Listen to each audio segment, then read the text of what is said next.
My way, or the highway, and in the driveway is a nice range. Cause I grind through the climb, I invite pain. You'll never hear me, bitch, nah, I don't complain. Just gotta flip the switch and you can go and obtain anything you want, anything you need. Your mind's got the key ingredient, it's belief. They deceive with the negativity, but I just slide right by that energy. Even when you feel low, you can still go. Even when you feel slow, you can still go. Even when there's no hope, you can still go. I never answer to no, man, I still go. Go, go, go, go, go, go, go, go, go, go, go, go, go, go, go. What's going on, everybody? Ryan Anderson here for the Gallop Out, not joined by Jackson Muniz. This is Kyle Roscoe from Bettin' and Boozin' over on the HHH Racing Podcast. Kyle, how you doing? Thanks for filling in today as we're going to cover this late pick 3 Thursday at Horseshoe Indianapolis. Man, can I sure hope I fill into those shoes. My God. But no, I'm having a good time. It's early in the day, but like I said, you got to crack on. The racing never stops, and hopefully we can cash some tickets here for this Horseshoe Indy late pick 3 on Thursday. Absolutely. You're saying it's early in the day. It is a little after noon where you're at. It's 9:15 out here on the Best Coast, but it is early's relative for sure. Yeah, Jackson will be back hopefully next week, maybe the week after, if you haven't seen on Twitter or through the video that was posted by Matthew DeSantis on Naira Bets. He is joining the Naira team to run all of their betting contests, so we're obviously extremely excited for that guy. He definitely earned it. He's gonna kill it out there in New York. So he's getting his affairs in order, so to speak. And we got our affairs to take care of out at Horseshoe Indy, Kyle, as we have late pick 3 tickets for the people as we go. And we're highlighting these late sequences because, of course, it features that lovely 15% player-friendly takeout, which means higher payouts. It's still on the 50-cent base, but we put our tickets in for $1. You can play it for as many, whatever dollar amount that you would like. But we're going to start in the first leg, Kyle, and you and I are a little bit different here. We have the same single in the last leg, but we're going to go through it. I went 5, 6, 7, 11. You went 4, 5, 11. So we'll throw it to you first. Actually, the conditions of the race, I think, would be helpful to go over. We're going a mile on the turf course for 3-year-olds and upwards. The fillies and the mares optional claiming event. And we'll start with the 4, Tricky Fury, stretching back out to 2 turns on the grass since a maiden run last fall here at Indy. Yeah, this is one that I want to throw in there as a little bit of a price because even though I think the one in the last race we're going to talk about might be the second choice of the race, depending on how that the number 3 Sweet Heat gets, but of course we'll get there in a second. But with that and then the logicals in the middle leg, I wanted to throw in a little bit of a price here in race 6. I think 5-11 is probably easily the best 2 in the race and probably the way it will end up going. But I wanted to throw the 4 in there at 15-1 because even though this horse really hasn't shown too much going 2 turns, this horse is a much better horse now than she was back in the middle of 2025. You see 2 back at Turfway Park, pop that 65 behind some decent horses in there, including Proto Magic, who's come back to run again some mid-70s, high 60s, which would be good enough to win this race. Tricky Fury, Byron Hughes is one that's very small barn, but still 10%, and gets Roman aboard, who's been winning 17%, out there at Indy. Little bit of kind of trying to play within the lines here of a trainer intent, getting back to the turf/synthetic where this horse is probably better than dirt. Just trying to find a little bit of a price at 15-1 to try and spruce up a little bit of the pick 3. Mikey P joining us in the chat. Mikey, what's going on? Hope he gets involved in this late pick 3 sequence. If Jackson's out next week, maybe Mikey P's the guest for the Horseshoe Indy coverage show. We'll see. I think they got some stakes action coming up. If not next week, the week after. We're going to go to one of the 2 favorites that we're going to talk about. This is number 5, Go Town, who I will certainly press up in a couple of these pick 3s as well. Obviously, I think this is a very deserving favorite. Could even go lower than the 2-1 morning line, Kyle. You and I are both going to include this horse, but does get a bit of a colder jockey. However, the 1 win did come aboard this one, and it was a dominant win on the grass. It seems like this horse is really taken to the turf and taken to the 2 turns since being a winner by daylight last 2. Yeah, Romero's getting back on. This is a bug rider who got the first win of the season aboard Go Town last time out. I just think she's really figuring it out. 4 years old in the fillies rank, run on the synthetic where she ran very well, but something in the last 2 starts after being claimed by Cazares from John Ennis has Cazares has really figured out something with her going from the 48 at the claiming 5 to going to the non-winners of 3 lifetime, popping a 68, winning by 7, and then going into this type of realm with an optional claiming, winning by 2.5, and really never looking like a loser that entire race. So something's figured out. The light bulb was turned on. And even though, again, you get Romero, that might just install a little bit of a better price on this horse because people love to bet the higher the higher percentage connections, which I'm not saying that's a wrong approach by any means. But yeah, Go Town, I just feel like if she continues off those last 2 races, she's much the horse to beat in here. I agree. She's been taking money for those smaller connections in each of her last 2 as well, and she has come through in a big way. So she's one certainly I think would warrant some pressing up. Another one I went to is the number 7, Timeless Rose, Anthony Granite's for Marcelino Pedroza aboard. This one, I felt like the Tampa form this year has held up pretty well, certainly up in New York. And this one has run at Indy before. Obviously, in the 51 lifetime tries, there's very few tracks this horse hasn't ran at by this point. But 6 wins over the Indy, but 18 total in the money from 30 starts. So clearly enjoys the racetrack. I think blinkers off. If you go way back in the form, back to 2025 back to the summer of 2025 when this mare had the blinkers off, she ran really well, and I think it maybe helped her settle a little bit. And you can see when they added those blinkers, she was involved in some hotter paces. She didn't quite have that finish that we were used to seeing from her. So I do believe with the blinkers off, that maybe is going to get her to relax a little bit. I know as a 9-year-old, maybe an equipment change isn't exactly what you want to see, but maybe equipment changes with her as an 8-year-old. So, going back to something that she was comfortable with before in her younger years, I'm sure is fine. She's one of those 9-year-olds that clearly still has her mind and her focus on racing, which is always very cool to see because you can see those mares, decide that they want to be a mom real quick, and you're not going to really get them out of that. But she has been very consistent at these sorts of levels. I think she fits here, and she's one I would definitely use in order to kind of create some value there. And I have a lot of respect for Tony Granites too. He's a guy that was in the Midwest at Arlington and stuff like that. He always ran a decent percentage out there. 12% is still kind of a little low, honestly, even though he only wins 8% of 2026. But when Tony figures a horse out, he really does. I know blinkers off might be a little bit of a sway for a lot of people, especially at the 9-year-old mare level. But, she's still been running high, like consistent 70s. And if she can relax a little bit with those blinkers off, I mean, she did it all summer last year at Indy, where she was able to sit and pounce. And I think that's what's going to win this race. And if she can get back to that, there's no reason why this horse can't spice up the pick 3, which obviously would be detrimental for me, but very good for you. Absolutely. Last one we'll talk about, Slam Diego. Didn't include it just for the namesake because I'm out here in Slam Diego, which doesn't appear to be very alive right now because Fernando Tatis still has not hit a home run. But regardless, I do think Slam Diego gets a really good look of things if this one goes on the grass. But if this one were to come off, I think she is equally as usable because of that consistent form she's had on both surfaces. How'd you see this one figuring into your tickets, Kyle? Well, I'll tell you what, I had the joke lined up, and you stole that right away from me. So that's a rough start on that one, because obviously being from San Diego, I had that teed up. But you hit that ball down the fairway for me, so it didn't matter.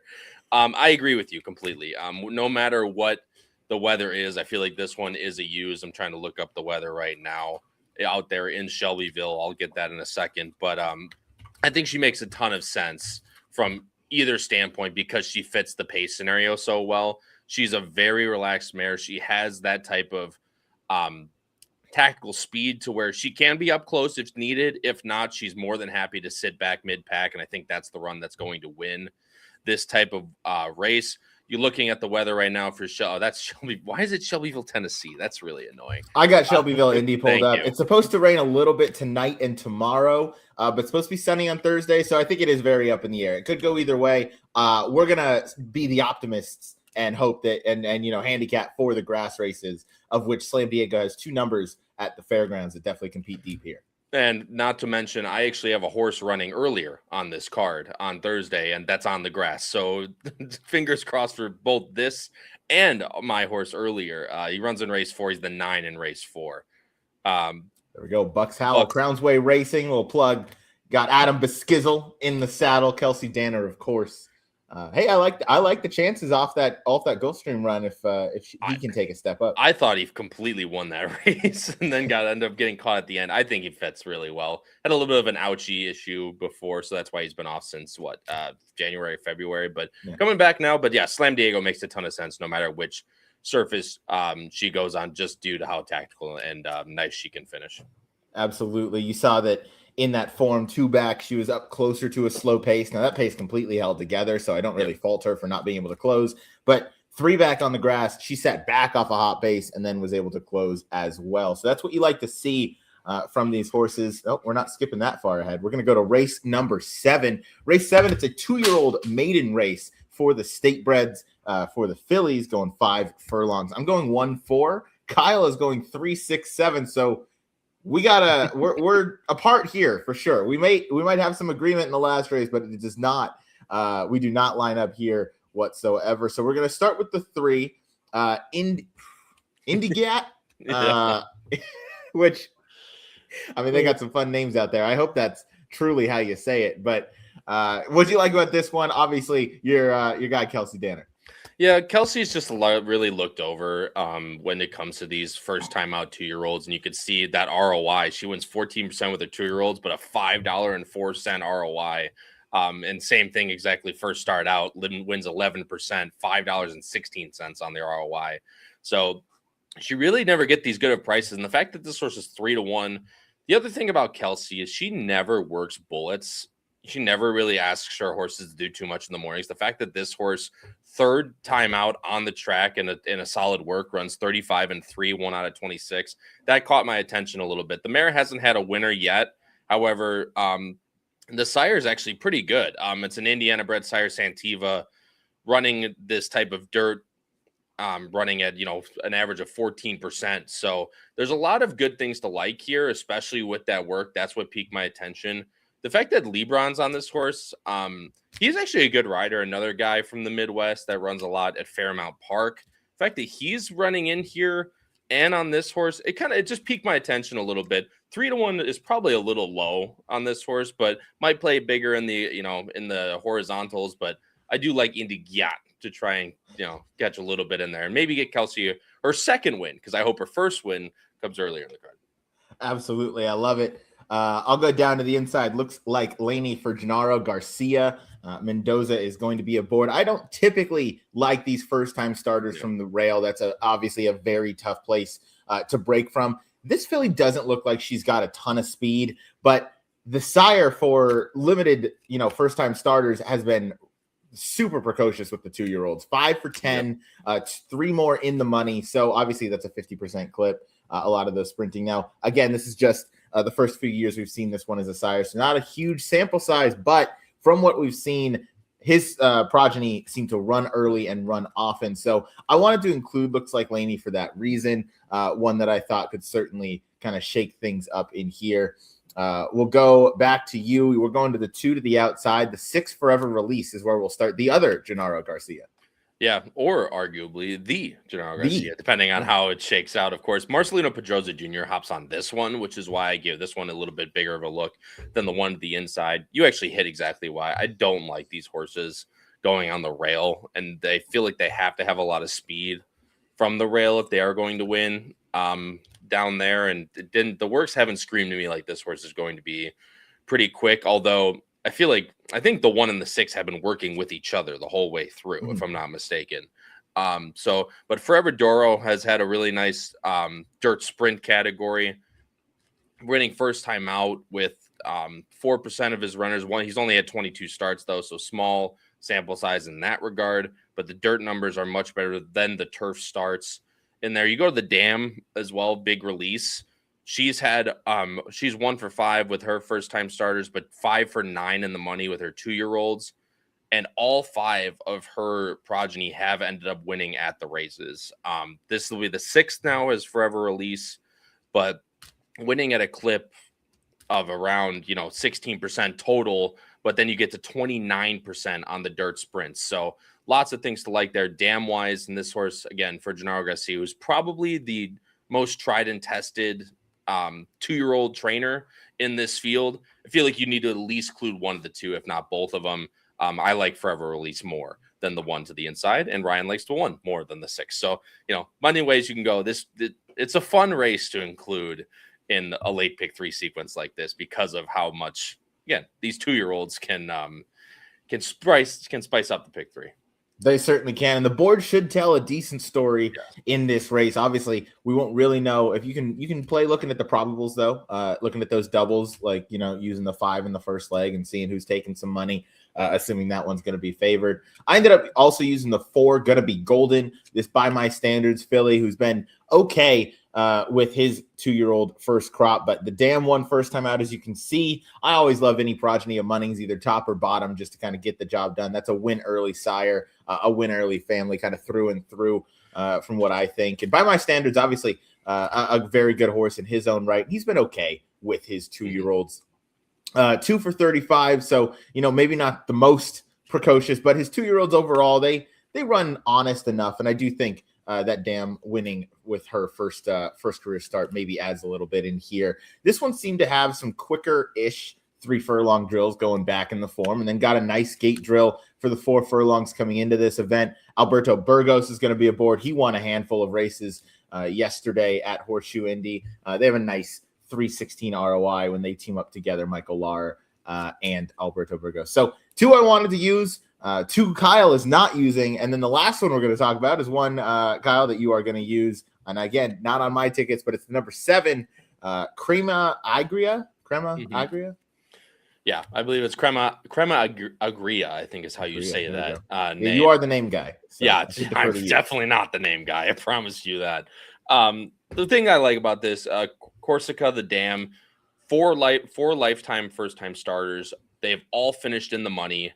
2 of them have won. So 50% first-time outs. 2-year-olds, they've been 8 for 14 in the money. 3 of those being wins. Got pie on the win end, 3 for 14. Just lots of things to like. And then Dirt Sprints, 20% out for all the progeny. Mr. Chaos was actually a really nice Indiana stakes winner, Indiana bred stakes winner. That's out of Corsica. And there's a couple others in there as well that have also run around that allowance listed stake level for the Dam. So with the first time out level, Boca Chica actually comes into here. He's actually been a really good rider down south. The fact that he comes up here after a little bit of a tough start to the year, I think he was also injured too. So a little bit tough start to the year, trying to get his footing a little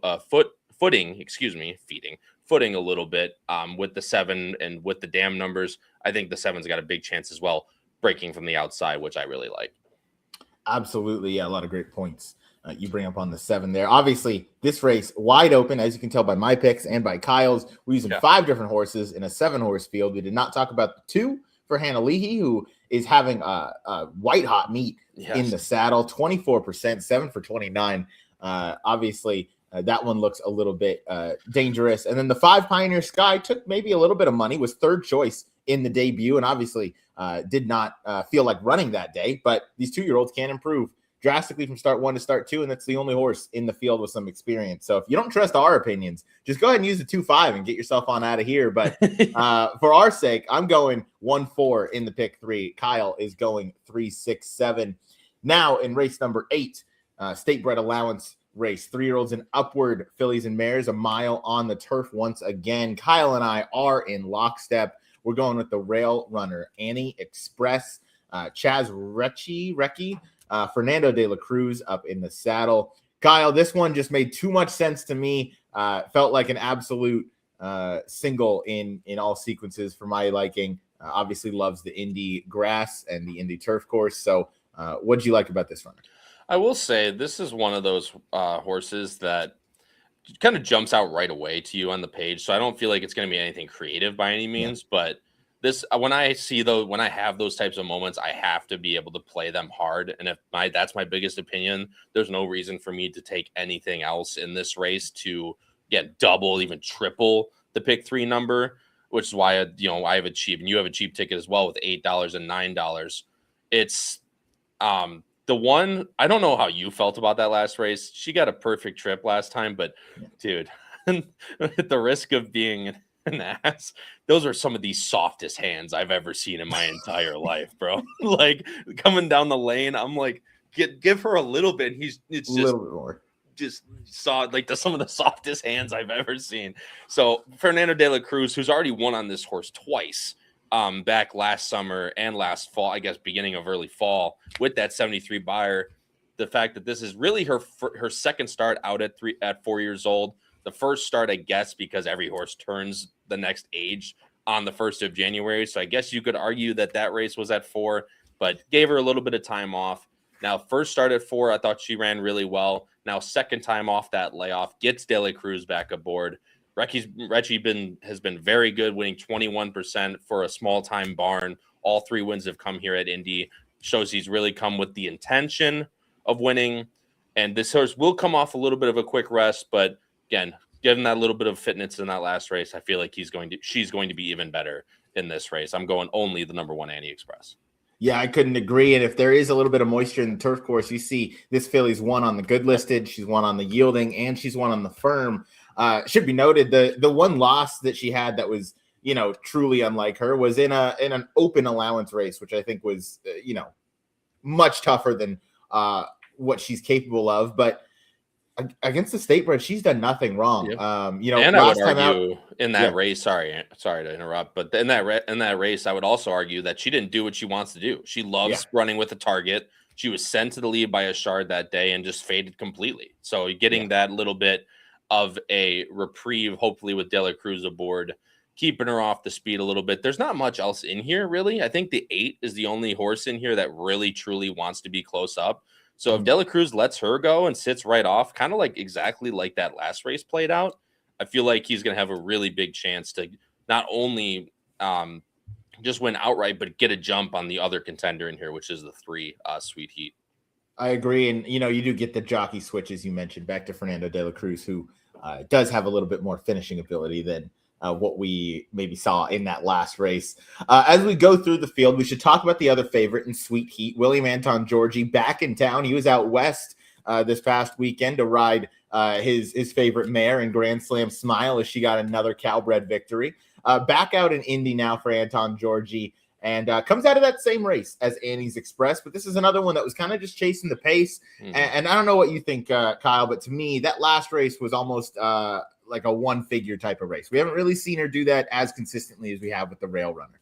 Yeah, and he had that it's a friggin' merry-go-round was what that last race was. You can argue it's kind of the same angle as the one that was also first off the long layoff for Sweet Heat, so maybe that can be a big step up here. But yeah, I mean, she's really only run she ran that number last year as well, but that was in a claiming race at Churchill where she lost by, a million, never in it. I mean, she got a 105 time form for that race as well. And she's never been anywhere close to that again. I mean, she got a 105 time form. The closest she's been has been last time where she got a 91. And maybe you can argue that she's going to take a step forward at 4 years old, and I would not fault you for that. But the fact that Annie Express last year has been 81, 87, 83, now takes the 94. I think she only takes another big step forward. And if she takes another big step forward, Sweet Heat's just going to be chasing that again. And especially if she's going to be behind the 1, I'd much rather have the 1 as compared to the 3. I completely agree with you there. As we work our way through the field, we don't see a whole lot of early gas. As you mentioned, there's not a whole lot of, at least I would think a whole lot of early pace. I thought maybe the 7 could be forward with the blinkers on, trying a new surface, but definitely the 8, as you mentioned, is going to be that early pace. I don't know that this horse is necessarily fast enough, but to go wire to wire, I should say. But there is nothing more dangerous than a horse loose on the lead, which 3 back over the sloppy Indy course is how she got her maiden broken. I do think that 8 going to the lead, to your point, that would mean Annie's sister kind of just sits a nice, comfortable pocket trip in second, and that should give her exactly the trip that she wants. And considering with the 7 in there, Ryan, you mentioned Sweet Jana Elise. She's also coming from sprints to routes as well. So she should be forwardly placed. And if that's the case, that gives even better of a pocket run, in my opinion, to the 1. And I'll take that every single day of the week, trying to find a single. Lots of things to like about the 1 for me and for you. Completely agree. It is all aboard Annie's Express in the last for both Kyle and myself. Yeah, how about that one? Wrapping up the pick 3s for the day. I'm going 5, 6, 11 in the first leg, followed by 1, 4, and then of course singling Annie's Express. Kyle's ticket is going 4, 5, 11 in the first race. Nice price on the 4. They're hoping to spice some things up. Then going 3, 6, 7 in that 2-year-old State Bred Maiden race, where clearly any of the horses could win. But if one of us are alive into that last race, we're alive to our strongest opinion of the sequence, and that is the Rail Runner in Annie's Express. Don't forget, Kyle, there's also the Indy Turf Pick 3, where you can just single the Crownsway horse, which apparently is that's the best winner on the card. Yep. And, we get into that first turf race. You can maybe spice some things up. You can press up a horse if you'd like, and then we can go right back into Annie's Express and use those tickets against each other to give ourselves a profitable Thursday out at the shoe. Kyle, thank you for joining. It was a lot of fun having you on. We don't often get to team up, certainly much less now, but I loved having you on the Gallop Out here and hope to have you back for one of these shows in the future. Always welcome, man, dude. I love coming on here. I really like Horseshoe. I make a trip out there every year for Indiana Derby Day. Brian Aragoni, Racing Rachel, they've all been fantastic to me out there. I hope to have Brian Aragoni on a show this year. We tried to get him on last year, and just at the last minute something came up. So hopefully to have him on this year. Love supporting Horseshoe Indy. It's actually a great track. Would highly recommend if you haven't gotten out there. And yeah, you brought out the Turf Pick 3. That's absolutely going to be a play of mine for Thursday. Singling Buck in the first, and hopefully can catch a price in the second, and then all aboard Annie Express, as you said in the last. But yeah, good luck, everyone. And keep supporting Horseshoe Indy, because they do have a bunch of very player-friendly takeout wagers that you should be playing, especially if you're playing during the week. Absolutely. And they do have a really great racing product, from the Indy Breds to Open Company. And you see the top trainers go out there. You see the William Waldens. Brad Cox has a runner today for Juddmonte that's out there in a maiden race. I mean, you see the top level connections. Brendan Walsh, who we haven't even mentioned, he has a couple runners on this card. And, Kelsey Danner, who's a great Midwest trainer, and so many others to mention. They take advantage of Horseshoe Indy for the racing product that it offers. So be sure that you, as the players, do the same. And we will see you guys next week here as we cover another fun sequence. Maybe we'll dive into the Turf Pick 3, weather permitting. And maybe that'll be the sequence we cover next week as we continue to shake things up, but cover things for our great partners, Horseshoe Indianapolis and Caesar Sportsbook. For Kyle Roscoe, my excellent guest. Again, you can find him on Bettin' and Boozin' Podcast Wednesday nights, 4 p.m. Pacific, 7 p.m. Eastern, over on the HHH Racing Podcast, and then myself, Ryan Anderson. Thank you guys for watching, and have a great rest of your week.